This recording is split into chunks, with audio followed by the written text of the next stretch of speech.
quand Égalité Réconciliation défend la télé-réalité comme symbole de résistance au mondialisme. C'est pas moi qui le sors de mon chapeau. C'est un vrai article de Égalité Réconciliation que je vais vous résumer, que je vais vous montrer, je vais vous en lire la fin. En gros, comme les émissions de télé-réalité, ça présente les hommes comme des bodybuilders assoiffés de compétition et les femmes comme des bimbos manipulatrices décérébrées, eh ben, le site de Soral s'en félicite. Je t'avoue que moi j'ai été surpris et en y voyant une confirmation des stéréotypes de genre justement, et du coup en disant voilà c'est bien, les mecs c'est des vrais bonhommes, les meufs c'est des vraies gonzesses.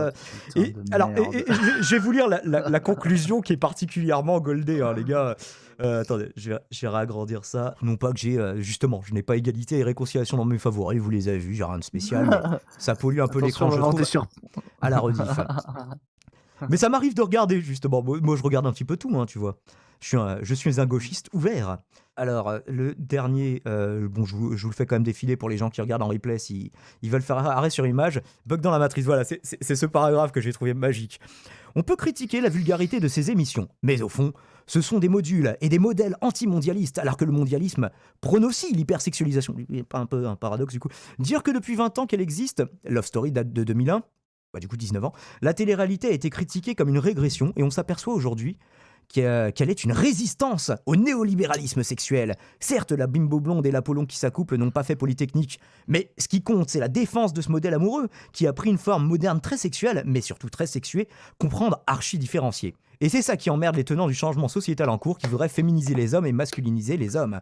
Et les femmes, on est désolé de le dire, mais les émissions de télé-réalité vulgaires qui sont regardées en masse par les jeunes forment un solide mur de résistance au progressisme destructeur des différences sexuelles. Ça n'engage évidemment qu'égalité et réconciliation. Qu'est-ce que vous en pensez, messieurs ?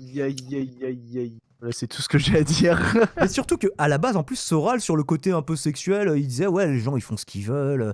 Il était extrémiste sur plein de trucs, mais là-dessus, il l'était pas particulièrement. Donc je sais pas ce qui s'est passé, ni qui a écrit cet article, parce que j'imagine que c'est pas Soral himself qui écrit tout. Surtout que. Désolé, c'est le coronavirus. Ouais, j'entends ça. Bien sûr, c'est pas en lisant l'article. En lisant l'article, le mec est tombé malade, ouais. Vulgadroit, une réaction ? Écoute, les aïe suffisent. Je pense qu'il n'y a pas d'autres mots quand je vois ce genre de truc. J'ai l'impression même que tu sais, c'est limite le graphique que je suis en train de lire. C'est ça en fait. On se pose de plus en plus la question. Je rejoins Vulgadroit pour le coup là. Je veux dire, je m'excuse quand même auprès de toutes les personnes qui sont fans de Égalité Réconciliation. Je suis taquin, mais quand je vois cet article-là, ça me fait marrer en fait. Je me dis que c'est pas possible. Alors Jacques Hichion qui essaye de me faire une vanne, mais du coup qui échoue au niveau de la grammaire. Si tu serais une femme, Daimon, tu serais une Josia Balasco chauve. Ouais. Je pense que tu peux faire mieux. Ah, mais la télé-réalité est revenue dans l'actu aujourd'hui suite au rapport annuel sur l'état du sexisme en France. Oui, parce qu'ils rebondissent un petit peu là-dessus. En fait, ils ont la même conclusion qu'un article qui, justement, s'insurge du sexisme qu'il y a dans ces émissions. Et Égalité et Réconciliation disent ils ont complètement raison, mais nous, on est pour. Il est tellement libre sur la sexualité des gens qu'il a défendu encore Matzneff récemment. Oui, j'ai entendu ça, David Durieux, effectivement. Je sais pas, peut-être qu'ils le connaissaient, qu'ils étaient potes, qu'ils ont fait des partous ensemble, parce que Soral, il était connu pour ça. Hein, donc... Après, la question quand même qu'on peut se poser, c'est est-ce que ces personnes, je veux dire, surjouent ces stéréotypes ou alors ce serait quand même assez dramatique. Tu parles de ces personnes, tu parles de ER ? Non, pas de R. Les participants des émissions.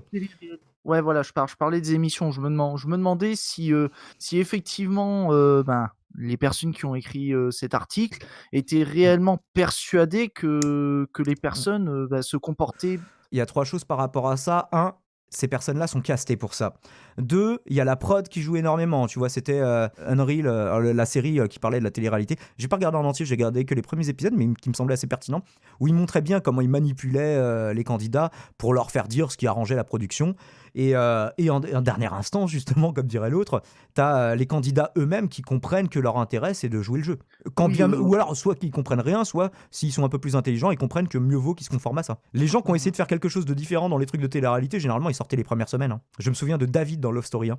Tu vois, par exemple, qui était assez drôle sur le coup, qui faisait n'importe quoi. Le mec, il faisait la voiture, il prenait l'assiette, il était là, comme ça pendant 10 minutes devant la caméra. Je pense qu'il avait des acides aussi, hein, mais... mais voilà, les gens qui étaient un peu différents, un peu barrés, un peu marginaux, généralement, ils se font dégager de ces émissions. Hein. On met que on met en avant... Alors, on peut mettre en avant de la différence, mais bon... d'ailleurs, ça contredit un petit peu Soral, oui, parce que je sais pas s'il y a eu des gens transgenres, par exemple, mais t'as eu des mecs efféminés, et t'as eu des meufs qui ouvraient leur gueule tout le temps et qui commandaient un peu dans la maison, quoi. Donc bon, même là-dessus, je suis pas forcément tout à fait d'accord, quoi. Soral s'est bien tapé son chien Poupetto, d'ailleurs. Oui, c'est vrai que les gens reviennent toujours à ça. Mais il a écrit ça dans son livre. C'est écrit dans son livre, effectivement. Après, bon, voilà, je pense que Soral, vous pouvez l'attaquer sur plein de trucs, sur ses préférences sexuelles un peu étranges. D'ailleurs, il a dit qu'il l'a pas vraiment fait, qu'il l'a écrit dans un livre, mais c'est tout, quoi. Je sais pas, je m'en fous. Je suis pas dans les couilles de Soral et j'ai pas envie d'y être, les gars. Je pense que Soral est dans une pente à pic. Ah oui, non, mais là, il chute de plus en plus depuis tellement longtemps. C'est un naufrage idéologique, un cas d'école, hein, Soral. Faux. Quel que soit le point de vue qu'on puisse avoir, d'ailleurs, à la base. Hein. Après, les milieux bizarres qu'il a fréquentés, ça peut s'avérer aussi... bref, oui, c'est un peu hypocrite de la part de Soral. Hein, c'est ce que je disais. Bah, du coup, et en plus, à une époque, il était pas tellement... Après, ça se trouve, c'est un mec de son staff qui a écrit ça, et que Soral n'aurait pas écrit ça lui-même, mais de toute façon, il en écrit déjà tellement.